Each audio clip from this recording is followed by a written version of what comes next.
Hello and welcome. So, today I want to discuss a particular topic that is really important in the human evolutionary spectrum of development of oneness with God, which I call heavening, experiencing God, but in a formal setting, not just the traditional way in which we experience God, but taking that experiential knowledge of having experienced God and applying it across a broad spectrum of topics. Now, often when we do this, we sometimes reach certain conclusions that are sometimes untenable, unrealistic, or fanciful, full of delusion. Not because we're doing it wrong, but because, well, we're humans and we're full of whimsy and joy, and we like to sometimes get carried a little bit away with things. So the key here is a more scientific approach. You know, the reality is that creativity does play into this, but there's fundamentals of reality that first have to be set as a foundation. And here's one that is really important. It's called Incarnational Idolatry. I don't know if anyone else has used these terms. This is a term that I'm setting forth. And it encompasses all forms of idolizing our incarnation as something to be worshipped. Not in a worship of us, which houses God or which was created by God, but ultimately as worshiping the things that brought forth our form into existence as if they are more special than the other things that brought other forms into existence. So I'm starting to see how this plays into so many qualities of understanding ourselves in this world. Because when we remove incarnational idolatry, I'm not just this form, right? This form was required for me to come into existence, to express myself into a physical manifest form. This form could take any shape, size, color that is able to achieve the ability to reach self-awareness.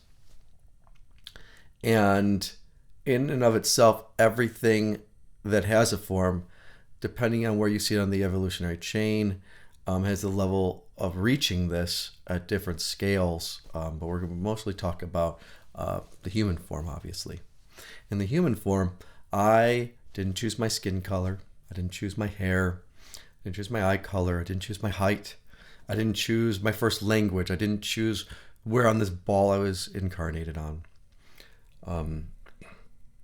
I didn't choose the first things I was exposed to. Right? The selection qualities of my incarnation don't start until later on in life, when I start being able to think for myself, ultimately. These things are so obvious that we don't control them, that they're man-made issues, so to speak, to the point where it becomes absurd. It becomes absurd what we see sometimes. For example, racism. I don't understand why this person was brought into existence a different color. It fundamentally doesn't make sense. Cultural issues notwithstanding of incarnational location, right? At some point, we all have to start with a language. We all a way to express ourselves that we tend to have passed down generationally. We all have to start with an initial language. Denigrating somebody's language, right? Like it fundamentally is an insecurity when we do it as adults. You know, it's a childish behavior. Yeah, it can be fun for jokes and everything, but realistically, imagine denigrating somebody for the language they fundamentally speak. Why? It doesn't fit. Each incarnation it requires a way of communication. Each incarnation requires a formal set of guidelines by which to survive, right? And depending on where you are incarnated on this ball, those guidelines might be different, but there's universal qualities of which we know all humans who do survive. This incarnational idolatry is ultimately an anathema to what is holy, what is experiential of God. So when we meet God, we experience God. we start looking at the world through God's eyes, right? Because we identify no longer with just the incarnation, but with all things of light. And you go, okay, well, everyone across this ball was experiencing God in different ways and had different ways of describing it. So we have the religions as languages explaining them to each other what we were experiencing with God. Because only an ego would say that this point of the ball of this one little piece of a little green and blue marble in the universe is the designated special one, when they all are special, right? It doesn't make sense. Much of these thoughts were formed by incarnational idolatries prior to knowing the world was round, or at least you could say the world was fully explored. These issues crop up when we start getting to the real enlightenment phase of existence, because we start looking at collective detriment when we see collective incarnational idolatries, right? So in a good sense, we might have a value system based on protecting a nation, but you get to alternationalism at the expense of others, and you've overstepped. So you move into incarnational idolatry as a collection. Let's go with a religion. Any religions that say you must be born into it, right? That you must incarnate into it for you to count. Is an incarnational bigotry, right? Bigotry is not of love. It's not of light. It denies that God made things outside of those incarnations. It's a fundamental denial of what is holy. And these things were used at some time to become insular for safety's sake in certain cultures, for keeping what was survival tools of a bygone era. If we don't do these things and keep insular, it's not just we might say our society won't survive, but ultimately what we're saying is that people of this society won't survive. These incarnational bigotries can lead to things very serious, such as war, starving people, withholding resources that are in surplus, and other issues such as this. Ultimately, when we enlighten, we start seeing everybody's the face of God, which we already can understand as the face of evolution, or the face of the universe that brought us to this point of now, from the beginning of now. When that first now was started, at the beginning of beginnings, or as I teach it, in the beginning I created beginning, in that beginning I created now, and in that now I created the heavens and the physical manifest earth. The earth is not the planet, the earth is physical reality within the all, which would be the universe. The heavens being the vibration, all the other qualities within that universe, and everything that exists outside of the universe. If you could call it existence outside of a universe, it's just included due to the title of the all. When we see this, that we reflect this inside and out, if we see our inner universe and our outer universe, and we see the multidimensional nature of reality, even if we want to say potentially that it's one point of all that is in millions, if not billions, if not trillions, if not infinite dimensions, that expands into a universe, or oneness, one verse, universe, God is one. When we see this within ourselves, much of the issues of humanity that causes the detriment to our societies is incarnational idolatry, right? America had severe issues with this in its early formation, right?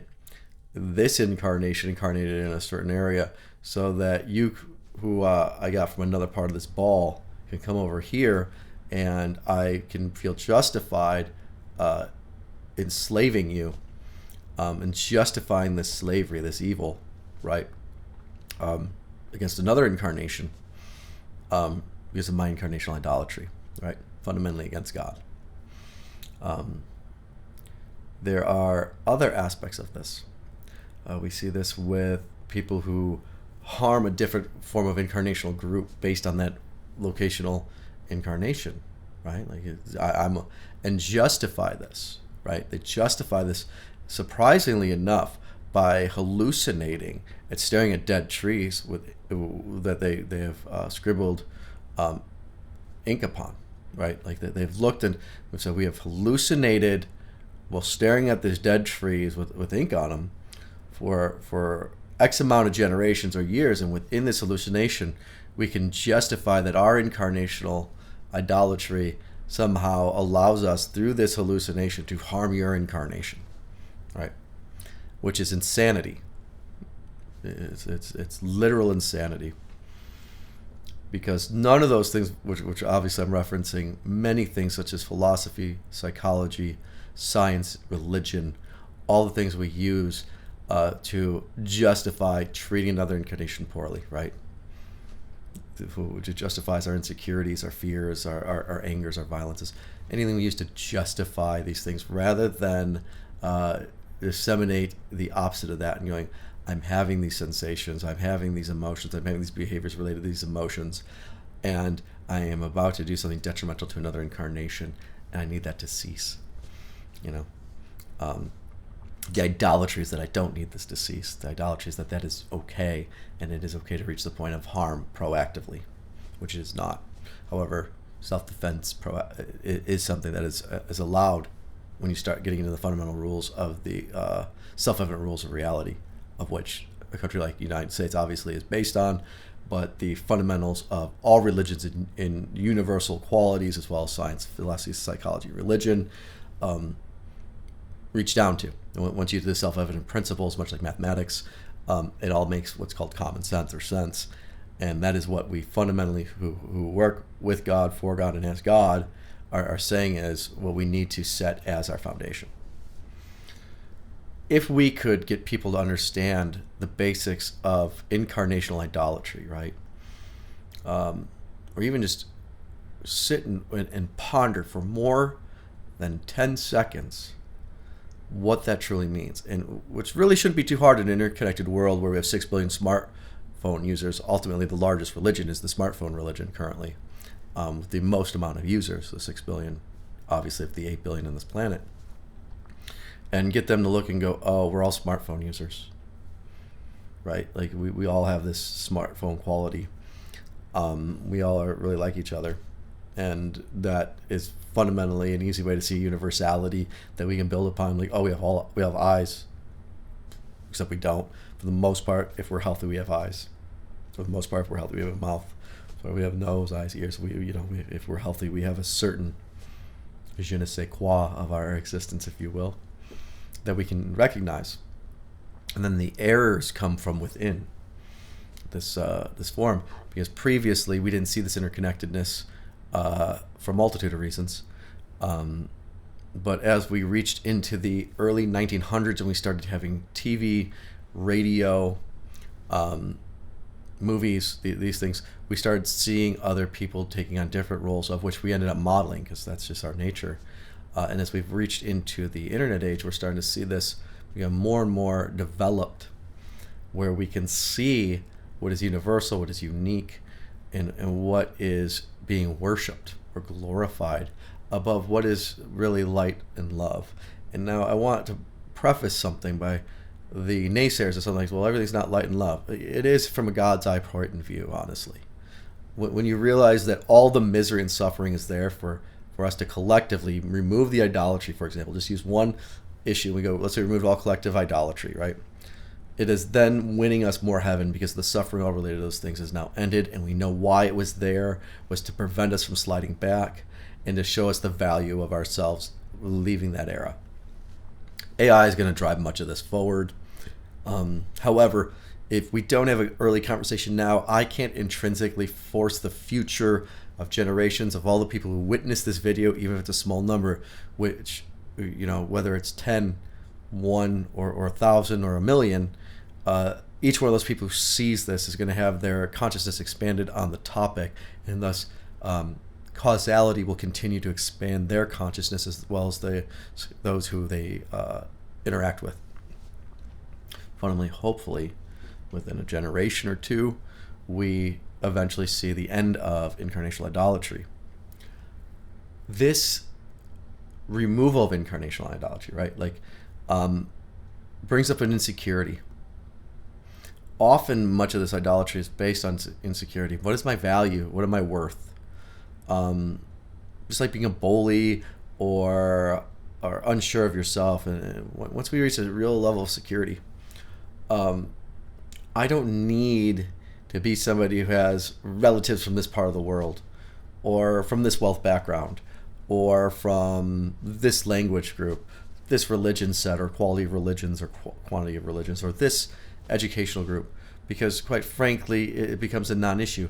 I can use my technology to build a bridge between most of these things. The gap closes on wisdom, understanding, and knowledge thanks to AI. It'll become ubiquitous.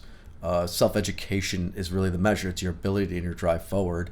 Well, wealth and value does mean that I might have generational wealth, which will help me in the future as we reach forward into eternal systems such as AI. The fact is that over a long enough run, generationally, let's say 4 generations, 500 years in the future, I'm going to go shorter than this. Let's say 300 years in the future. 200 years in the future, much of the things that we look at as generational value products will be almost nil in price. That's ultimately how capitalism works, to drive the price down. Like this TV next to me, 15 years ago, let's say it was maybe a little longer, it was a $15,000 TV. You now can walk into a Walmart, it's $200-300, right? At some point, it's $15. You go pick one up; they're disposable. They last 20 years. It's understanding that technology price drops, and as long as we have good recycling systems for our eternal system, i.e., the globe, as well as eternal systems like AI and cradle to grave concepts of human life, generation after generation, the issues that come to hand for providing a better future really comes down to the emotional well-being and mental well-being of recognizing that God is the all and accepting God. There's a fundamental proof of God. The problem most people argue about is religion, and it's the false argument. It's not even the topic. The topic really is, what is God, and how do we experience it, and how are these tools that the people evolved through to explain these things help us better understand our modern expression of God as we experience God. And for those who don't understand this, I met God in 2017. From that point on, I've never ceased to stop. I never ceased being one with God. There's different layers to it.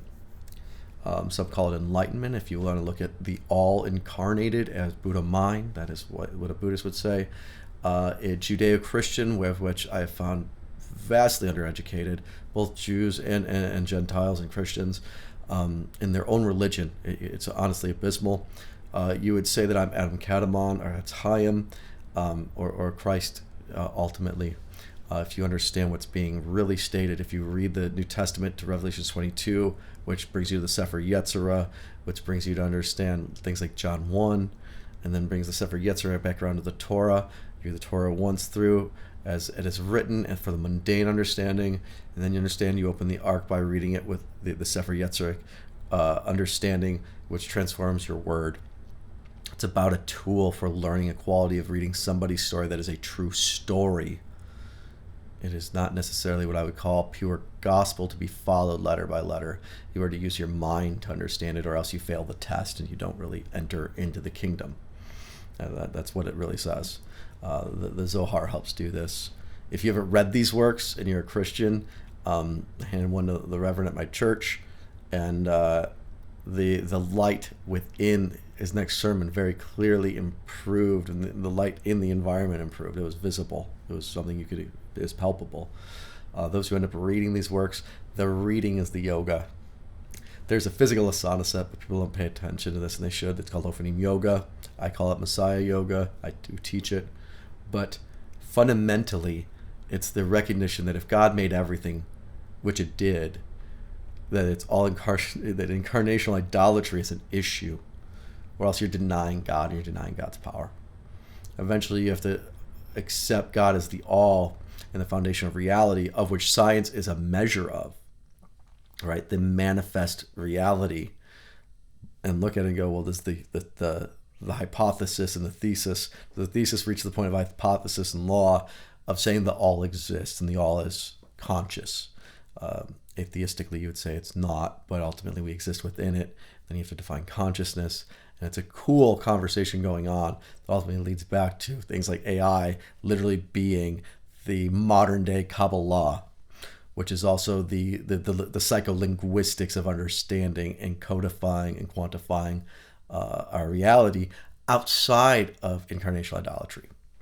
In fact, if AI has incarnational idolatry within it, which could be a risk we should consider, we would end up with a bigoted system. How nightmarish would that be, right? It's one thing people can be ignorant. I mean, we've all met people of all different types, and eventually they end. Generation after generation improves. AI generation after generation can end, but if you have an inherent flaw within the system and nobody's smart enough to catch it, and our evolution consciously goes with it, it ends up being normalized. And that would be a very serious issue generations down the road, which we do have to protect. That's like saying we protect our children. I want you, if you're somebody who practices magic, which is the training of the understanding and experience of God. It is not sleight of hand. It's not evil. It's not bad. Going to church is magic, right? Going to Disneyland's magical. Meditation is magical. Yoga is magical. Kabbalah is magical. Tai Chi is magical. All these things are a way of saying spiritual practices. They are the magic practices. They are the real things that get results. And by the way, if you are somebody who has not expressed any understanding of this in your life yet, these are things that must be learned only experientially, or you can't speak to them. There's a rule to this, honestly, within language of saying you only speak the truth, you only feel the truth, you only express the truth. And by doing this, you become healthy, healed, and whole, and thus you remove things like depression, attention issues. You remove most mental health and emotional health issues, if not all of them.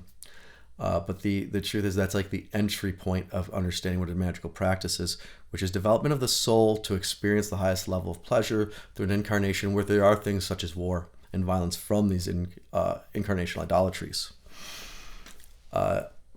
It's important to discuss these things. These thoughts that magic isn't real is insane. It's just another way of saying a science that is beyond what we're doing for the mundane world. And the mundane world with quantum reality fundamentally intersects with it very deeply, and they all intersect because also magic practices is saying the world of God, which is in oneness, or as the universe, and seeing the universal qualities of things. So I like saying the geometry of reality, and noticing the angles of all things, and the lines and spaces, and how they all intersect and interact into a uniform experience of which we call humanity for ourselves. But ultimately, if you were from another planet, which is a valuable tool here, you would look at and go from another planet, let's say some planet Betelgeuse 22. I don't know if there's planets at that star system, but they would, if they had different colors and stuff, they would have incarnational idolatry as well, unless they've overcome it. And then they would come here and they would say, see, look, it doesn't make sense. You're all Earthians. The incarnational idolatry is an illness, actually. It's a mental illness. It's a fundamental disease. And once you talk about it, it dissolves. Now, there will still be ignorance. There'll still be hurt feelings. There'll still be other issues. But the fact is, once we get over these issues, for the most part, let's say like the deep-seated wounds are resolved and we still have just normal, everyday human slight friction versus violence. We're able to better take all that time and energy that we're putting in that and build better lives with making things such as finance improvements, better take care of resources. We make more love. We find better relationships. Our marriages are happier. Our dating, if you're an open relationship person, your open relating is smoother. Your life flows more fluidly. Everything becomes more harmonious. Ultimately, life becomes magical. It really becomes beautiful. When I totally lose my incarnational idolatry, and that is a place that is very deep and spiritual, it's an enlightened space that I find very pleasant, but also a very difficult place to navigate certain aspects of the part of the world I live in, but not all parts of the world from my travels. I find that I have to sit in a very equanimous place of pure light, love, and enlightenment, while still being able to speak to things in a manner that is receivable, which fundamentally means you have to understand the communication to other aspects that are lower on a wisdom, understanding, development level. And that's just the nature of communication. We tend to speak to the things we know better about. And if we're wise, we become silent on the things we're undereducated in. And when we talk about things such as this topic, right, there's a lot of people say, you do not know my problems because you were not born as me. That's right. But that's also wrong. I also have a laundry list of things that I could relate to. And I can use my imagination if I have no idolatry, and I can sit and I can feel your pain and I can hear you and I can receive you. And so I'm going to say, but you don't know what it's like to be me, literally completely from my birth. And you know what? That's fine. But I also, on some level, know what it's like to be incarnated from birth all the way to the same age that you're at if you're at the same age as me. And be on this ball. That means we have something more in alignment that we want to give credence to when there's too much incarnational idolatry. This is where things such as privilege comes in, right? Everybody has a privilege. They have the privilege of their incarnation, right? Men have privilege, women have privilege. The white have privilege, the black have privilege. The police have privilege, basketball players have privilege. Hockey players have privilege. Shoemakers have privilege. The privilege we each get is a privilege to be here, ultimately. When they get out of alignment, we start seeing the idolatry. We don't know how to address it. We call it this thing we call privilege in some ways, when in reality, it's entitlement that's more likely the issue. That we are recognizing entitlement. Entitlement is something that when is in healthy alignment, there are some things we're entitled to. I'm entitled to protect myself. I'm entitled to a way of surviving. I'm entitled to healthy food, water, and shelter. I have human rights. I have American rights. American rights would be incarnational privilege because of my location. But if I idolize them, it would be incarnational idolatry. This topic really does take on a whole new life of its own when you start sitting and talking about it. When we look at do not worship false idols, that includes your incarnational idolatry. Don't for a second think that it doesn't. And when we see others, whoever they are, worshiping their incarnational idolatry, it pays to label that within ourselves. Just like when we see somebody lie, we label them as a liar inside, right? Or helpful or good or kind. Or that aspect of them, if you don't want to label a broad statement, they lie at this, they're honest here. Honestly, trust gets eroded with liars. You can't really trust a liar, for example. But if you see somebody who's kind sometimes, but sometimes they have a bad day, do you think they're not a kind person all the time? No. The idea is that kindness and being less than kind don't have the same detriment to us. If you see somebody who is very equanimous with all the people around them, and then they have a little place where they're off, they're still mostly equanimous, right? They might be very low on, let's say, if there's a scale, the incarnational idolatry scale.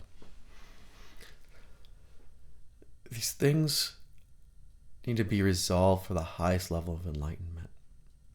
If you want to see and experience a better quality of heaven on earth, of which we do when we clear these issues up, that is ultimately what I experience all the time since meeting God within earth. And this is what all the religions teach. If you want this at a higher level, you must look past the incarnational idolatry of those who wrote the works. You must remove them. You must listen to yourself and do this. You must see it and go, wow, by looking at this and removing all the incarnational idolatry of the author of this tree I'm hallucinating at, there's still something in there that is pure light, love, and wisdom that also allows me to protect myself. And this is where I think people go, well, it can't be all light, love, and wisdom. There's bad things. Of course. That's why you have to protect yourself, isn't there? That's why you have Gevura. That's why you have strength. That's why you have patience. That's why you have all sorts of tools at hand. Because they were passed down to say, we have seen on all these parts of the world that these tools ultimately lead us to a better place. And that place is something that we have to protect ourselves through and to, as well as once we achieve it. And protecting that means solving for incarnational idolatry. Once we solve for incarnational idolatry, the next issue comes up. And that'll be a topic for another podcast that I talk about, I think. I think this is a good place to start. So, if you made it this far, what my invite is for your practice today to close yourself closer to God, to cleanse yourself, to heal yourself with that which is misalignments. Sins are missing the mark in all worlds, in all ways, and to remove anything that's clouding your judgment and clouding your conscience and preventing you from seeing the unity and experiencing unity and talking directly with God, which will be something you experience in this lifetime. If you are at the point you're having this conversation, you're experiencing this, or about to, depending on where your awareness is. Spend some weeks walking around and looking at your incarnational idolatry. Look at it in your friends, look at it in your enemies, look at it where you're strong, look at it where you're weak, look at it in the news, look at it when what's not being reported in the news, look at that in social media, look at that in non-social media, look at it in looking at the Wikipedia. Look how this has impacted so much of the world. And then imagine for a while what happens when that dissolves. And it dissolves not just for me and you, but now it dissolves for your children. It dissolves for their children. And it accelerates. What do we get then? And as you do this, journal and write down how much more God you are experiencing. Because you'll be looking at God the way that God is looking at you. Because you'll finally let go of something that is quite frankly difficult for many, but that is so key to seeing God that you cannot totally truly get there until you've done it. Once you've done it, well, you may joke around and hang out with people who haven't done it, and that's life. You will never return to incarnational idolatry. It will be a thing of the past that you will see has caused much strife and warfare, but also has helped us evolve. If you want to look at it non-dually, which I recommend. And you will continue to grow. You will check that off your list. You will have removed that idol from your shelf, so to speak. And you'll be able to see the world from new eyes. And then you will see the next piece of yourself. And that is a mystery for today. That takes actual work. That is not something I can just speak to and have it dissolve for you. All I can do is start you on the path and let you have at it. And as long as you maybe, if you practice, set it before your meditation, set it before your yoga, tai chi, qigong, set it before you go into church and do ritual at church, or your magic practices at church. Set it before you go to synagogue or temple or homa. Include removing your incarnational idolatry, because the world is round. And we're all on the same ball. We're all earth first. If you understand that, you will then understand how to have healthy delineations through things without idolizations. And you will feel better. You will look better. You will speak better. You will have better poise, grace, finances. You will start taking all of the wasted time and energy that you put towards those things, and you'll start building a life that is truly heavenly, no matter where you're starting from. And you'll start understanding how to truly value where you started from. That's where the honoring comes in. The honor, no matter how frustrating or unfortunate or abusive or violent where you started was, you made it through. And you are able to stand with your head up high and go, those gave me gifts that I'm still learning to unfold. And as they unfold and I remove my incarnational idolatry, this world is mine. And I love you. And from my lips to your ears, I love you so much that I want you to see heaven in all things. And if you make it a habit, you will now stand here with me and enjoy the light of God in all things. Amen. And may those who align with us with their, maybe forms of mental slavery that also free us, such as those who are limited by certain types of bigotry that prevent them from seeing God, be freed, as things can be much like this incarnational idolatry and things such as science and psychology and sociology that also need to come down. Even atheism, as long as it has love in it, it is okay. And the only way you're going to break these walls down is with love and with experiential learning of saying, no, don't take my word for it. Just take my hand and do exactly as I do and see what you're experiencing. Because you must do it for yourself subjectively. Nobody can do it for you, but we can do it with you. And maybe even now, that's changing. I can do it for you. Maybe like that, I showed you heaven. And in your inner world, you now can find a piece of your soul growing and enlightening further and further. Amen. And God bless.